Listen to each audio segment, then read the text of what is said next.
Hi there my friends, I am Cornel Manu, founder of Ambitionosis.com. Today we are going to talk about how to become motivated.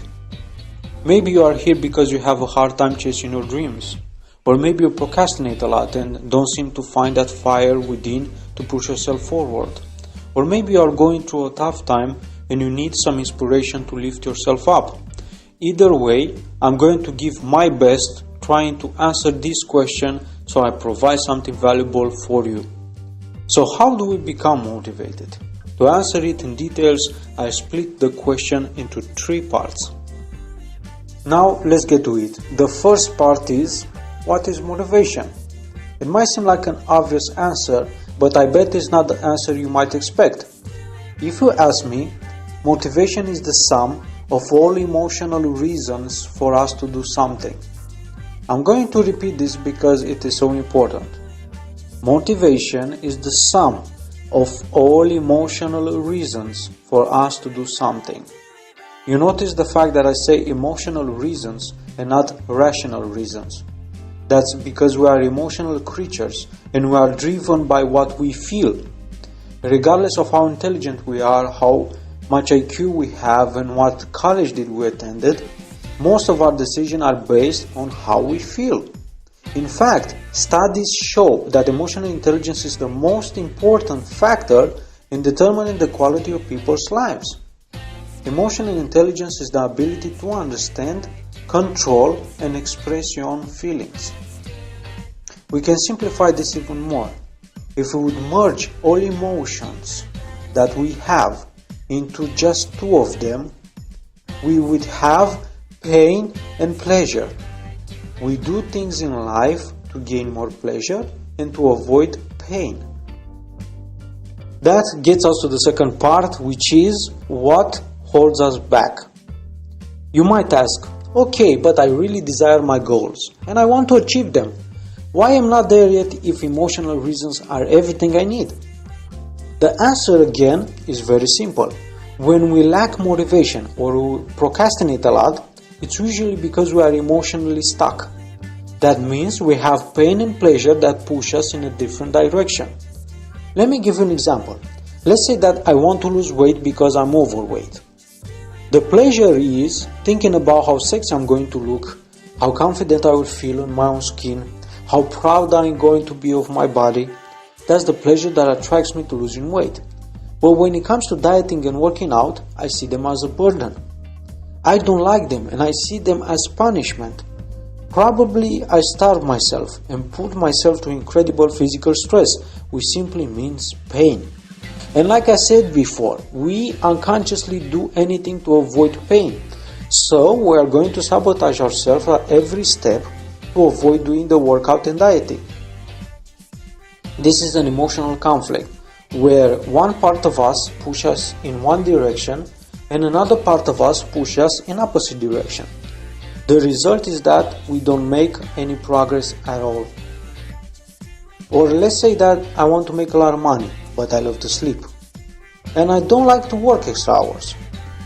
Or I want a beautiful and loving relationship, but I'm afraid to get my heart broken and I consider real love doesn't exist. All of these are emotional conflicts that keeps us stuck exactly where we are and sometimes even pull us backwards. And now to get to the last part, how to get more motivation. Based on everything we described, the solution to get motivation is to have your emotions pointing in the same direction. You have to use pain and pleasure to your advantage. For example, in the losing weight case I mentioned earlier, instead of seeing the workout and dieting as a painful experience, I rather focus on how painful it is to stay overweight, how bad it makes me feel, how insecure, all the mocking of others. This way, I use pain to motivate me to lose weight. And I can also make working out and dieting fun. There are a lot of fun and easy ways to stay healthy and move your body. You just have to do a bit of research. Now, both pain and pleasure are helping me going after what I want. Regarding a financial situation example, where I want to make more money, instead of focusing how hard it is to work, I focus on how bad it makes me feel to not have money.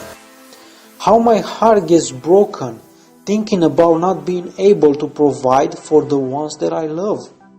Not being able to make the positive impact in people's lives that I am made to make.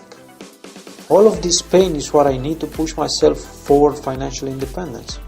If you think about the one that you want to spend your life with, instead of focusing on the possibility to get your heart broken, which happens in any loving relationship, think about how painful it will be to live without him or her just because you are too afraid to try or open your heart.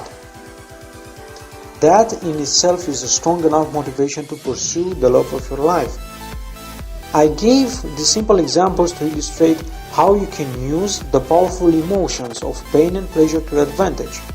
You control what causes pain and what gives you pleasure by changing on what you are focusing and what it means. Let me leave you with a little exercise that you can apply right now to become motivated towards your goals. Take a clean sheet of paper and write as title the goal that you want. Split the paper with a vertical line in the middle, and on the left side write down all the feelings you would have if you don't achieve this goal, and on the right side all the feelings you would have if you do achieve this goal. Make it as painful as possible on the left side and the most enjoyable on the right side. This way you create an emotional pattern that will propel you towards your goal, using both pain and pleasure to your advantage. Thank you for watching, and I hope this was useful for you.